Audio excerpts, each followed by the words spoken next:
السلام عليكم ورحمة الله وبركاته. ان شاء الله تكونوا بخير. ما تنسيش قبل ما نبدأ الفيديو تحطي لايك وتعملي اشتراك في القناة وتفعلي زر الجرس عشان يوصلك مني كل الفيديوهات اللي انا بعملها. النهارده روتين جديد، يا رب يعجبكم، تاخدوا منه افكار تسهل عليكم الدنيا ان شاء الله. النهارده بقى الجو كان حلو قوي، يعني الصبح كده كانت الشمس طالعه وفي يعني شويه هوا حلوين قوي. فاستغلوهم بقى انك يعني اقعدي شويه في البلكونه، جيبي لك كرسي اطلعي اقعدي شويه. وبعدين بقى ابدأي يومك، يعني اعملي كوبايه شاي كوبايه قهوه، اقعدي لك شويه في البلكونه في الجو الكويس ده. وبعدين ادخلي بقى اعملي اللي وراكي. انا النهارده كان ورايا شويه حاجات كده بسيطه. غسيل سجاده كنت محتاجه اغسلها، حاساها ان هي، عارفين السجاد الابيض ده بيبقى محتاج ان هو محافظة، وكمان الفاتح عموما يعني بيبقى محافظة، وكمان يعني بتغسلي باستمرار. لو محافظة عليه فهو مش باستمرار قوي، او لو مش دنيا زي ما بنقول كده مهروسة قوي. فيعني انا مجرباه فما تخافيش منه، يعني في ناس بتخاف منه قوي وتقول لا بلاش السجادة الفاتحة. انا بصراحة بحب السجاد الفاتح، يعني بحبوش غامق خالص. فانا بقى ببقى يعني عندي حل جدا سريع في غسيل السجاد ده. بملى البانيو ميه واحط المسحوق بتاعي، واحط السجاده في البانيو، وابدا اغسلها برجليا مش بالمساحه زي ما انتوا شفتوا. وبعد كده اخرجها الصفة وارجعها تاني البانيو بشوية مية نضاف يعني اشطفها كمان مرة. هنا بقى انا كنت غاسلة، كنت ببقى فاتحة شبابيك الحمامات دي في الصيف. فطبعا يعني فجأة كده لقيت التراب على الستاير بتاعة الحمامات دي، يعني كمية تراب فظيعة. فخلاص بقى يعني انا خلاص الشتاء دخل. هقفل الازاز ده، يعني مش هفتحه غير كل فين وفين. هو وراه سلك، بس كان في الصيف بيبقى مفتوح دايما، يعني مثلا لو حد دخل التواليت او حاجة يقفله. غير كده كان بيبقى مفتوح، بس انا خلاص يعني هقفله بقى، يعني هقفله باستمرار. فحبيت ان انا اغسل الستاير برضو وتبقى نظيفة كده واعلقها. عايزه اقول لكم ان الستاير دي انا مش شاريها جاهزة ولا اي حاجة، انا جايبة قماش ومديالي بتاع اللي هو الناس اللي هي بتعمل التنجيد والستاير دي، وعامل لي الستارة. وما كلفتش طبعا زي الجاهزة اللي احنا بنشتريها للتواليت والحاجات دي. آه سهلة جدا وبسيطة، وعملها لي وما خدتش وقت. وشفتوا بقى يعني انا عملت كل ستارة مع لون الحمام، يعني واخدة بانه اللي فاتت دي مع الحمام اللي فات كان فيه الالوان بتاعة الستارة، وده طبعا اللي هو مش اخضر زيتي يعتبر كده، مع لون برضو مع لون التواليت ده. فحلوين جدا وبساط قوي.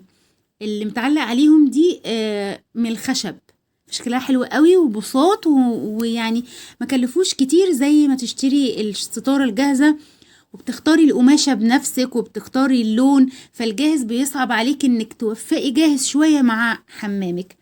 جيت برضو كان عندي كل واحدة بقى ما عندهاش مكان ان هي تحط مقشات وجواريف وحاجات من كده، تشتري لها هوك من ده. انا كنت شارياه ب35 جنيه، ما فيش غيرهم.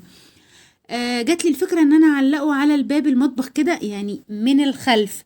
انتي بقى علقيه مثلا في ركن عندك، في مسقط مطبخ، اي حاجة متدارية عندك ممكن تعملي الفكرة دي، تلم المقشات وتلم الجواريف، وفكرة حلوة جدا وما تعملكيش زحمة في مطبخك.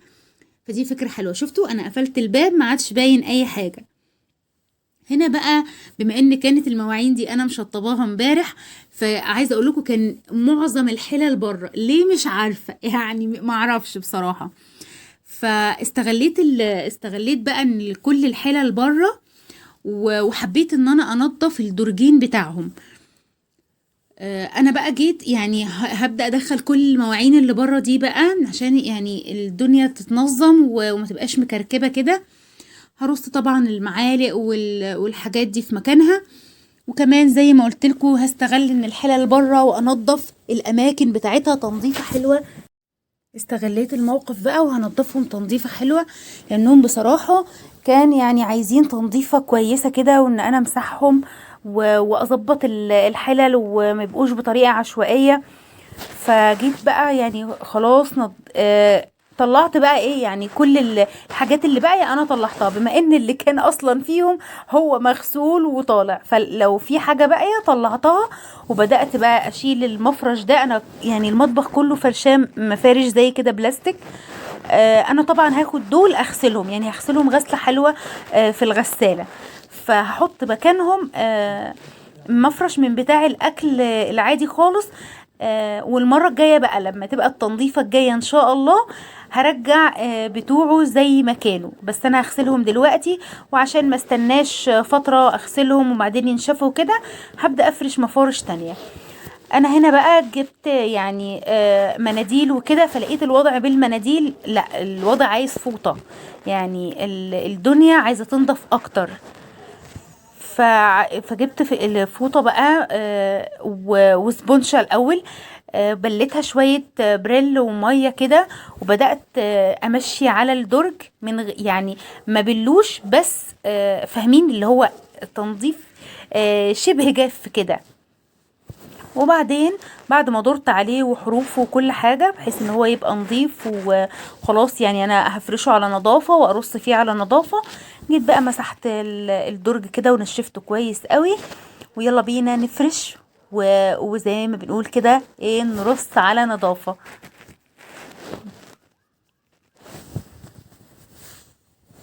خلاص الدرج معايا بقى فل، يعني ما شاء الله. ما كانش كده بصراحة، يعني كنت غافلة عليه شوية كده. هو مش شوية كتير، بس برضو يعني انتي لما تبقي غفلانة عن الحاجة شوية اكيد مش بتبقى بالنظافة اللي يعني اللي انتي عايزاها. هبدأ بقى اجيب زي ما قلت لكم مفارش الاكل دي. هي متطبقة كذا تطبيقة. بصوا انا يعني هفرد فردة واحدة بحيث انها متبقاش خفيفة قوي، ما تتلمش معايا بسرعة. وابدا بقى ايه افرش كده وارص حاجتي. عايزه اقول لكم الادراج دي حلوه جدا، اللي بينفذ مطبخ ما يعملش بقى الخانات اللي هي نحط فيها الحلل فوق بعضها فوق بعضها. دي بتحافظ لك على الحلل ما تتجرحش. وبصوا الدرج واخد طقم، ده طقم فواخده، وممكن ياخد هوريكم دلوقتي، وممكن ياخد حاجات كمان جنبيه. يعني في الجنب ده فاضي اهو، والجنب التاني. فالدرج ده حلو جدا، والحاجات فيه منظمة، والحلال فيه اتفال، والحاجات دي ما تبصش منك. كمان الدرج ده فيه برضو حلل استانلس، وبما ان برضو هي بره فانا بقى ايه هظبطهم برضو. هبدأ اشيل المفرش برضو اغسله، وزي ما عملت في الدرج الاولاني بالظبط هعمل في ده. هوريكم بقى طقم الاستانلس هنا اكتر من التيفال. فهوريكم الدرج ده مساحته قد ايه، وواخد اماكن، واخد يعني حاجات كمية حلل قد ايه. هدور برضو بالبريل وحروفه اللي هي يعني اللي جوه دي، اللي لما تفتحي الدرج قوي فتبان معاكي. بدأت ادور بقى عليه كده انضفه برضو، والزوايا يعني ممكن حاجة وقع فيه كده من الفتح والقفل. فكان بصراحة خطوة كويسة ان انا ما دخلتش الحاجة على طول، بدأت انضف وبعدين ادخل حاجة بما انها يعني كده كده بره. بس كده خلاص. هبدأ بقى انشفه تنشيفة حلوة جدا، لان المطابخ دي يعني زي ما بقولكم في الفيديوهات اللي قبل بتبقى حريصة جدا. الانواع الجديدة دي حريصة جدا في موضوع المية ده. يعني لا ما تمسكيه، يعني ما اقدرش امسك مية واغسل لا ما. وهو بصراحة يعني مش بيحتاج مجهود. هو بينضف بسهولة جدا. الخامات الجديدة دي بتنضف بسهولة جدا، بقى سهل جدا عليكي. مش خشب بقى وتمسك فيه مثلا الزيوت والحاجات دي فتبقى مضطره تدعكي، لا خالص. ده هو سبونشة يا دوبك مشيها كده وفوطه امسحي وراكي والدنيا هتبقى فل وتمام. هفرش برضو زي ما عملت في اللي فوق.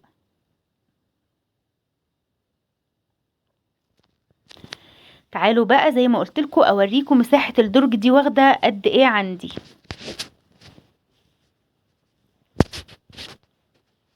يلا عدوا ورايا بقى، هتاخد حلل قد ايه.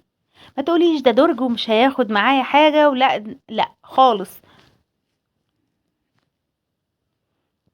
بصوا يعني انا هفضل ارص كده الى ان يشاء الله. طبعا دول استانلس فمش هبقى خايفه ان احط حله جوه حله، يعني مثلا يعني لما اقدر احط حله جنب حله فمش مش هتأذي الطقم. فانا بعمل كده بصراحه. بصوا الطقم ده كبير، شفتوا الدرج خد قد ايه. الادراج بقت منظمه احسن ومترتبه احسن وما اخدتش وقت. ان شاء الله تعملي درجين في اليوم، حلو قوي عليكي. يعني لو هتاخدي المطبخ مش كله في يوم مع اكلك طبعا وولادك وتنظيف بيتك، هتاخدي كل درجين مطبخ تنظميهم في يوم، ما عندكيش اي مشكله. يلا بقى نعمل الغدا بتاع النهارده. انا هعمل لهم صينيه بطاطس حلوه كده وفيها حتتين لحمه يطعموها وشويه رز وخلاص ويبقى كده غدانا جاهز. ف يعني هتبقى ايه زي ما بيقول كده ايه، صينيه بطاطس في اللحمه كده، مغمسين نفسهم ويدفوا الولاد في البرد والشتاء. وخلاص كده عملنا البطاطس. مين بيحب زي كده يحط في الصين توم على البطاطس المطبوخه؟ انا بحبها جدا بالثوم. بس خلاص هي لما استوت بالطماطم بتاعتي انا بدأت احط لها شوية مية وسويت اللحمة برضو بره وحطيت اللحمة فيها وبدأت تغلي برضو بزودتها شوية مية. في ناس تزود شوربة، انا احب ازود مية بصراحة. وهبدأ بقى ادخلها الفرن كده تستوي في الفرن وتاخد لون حلو وطعم حلو. لو عجبك الفيديو ما تنسيش لايك وشير وسبسكرايب عشان نستمر، وتفعلي الجرس عشان يوصلك كل الفيديوهات اللي انا بعملها. وبكده يكون الفيديو بتاع النهاردة خلص. استنيني في فيديوهات ان شاء الله جديدة. مع السلامة.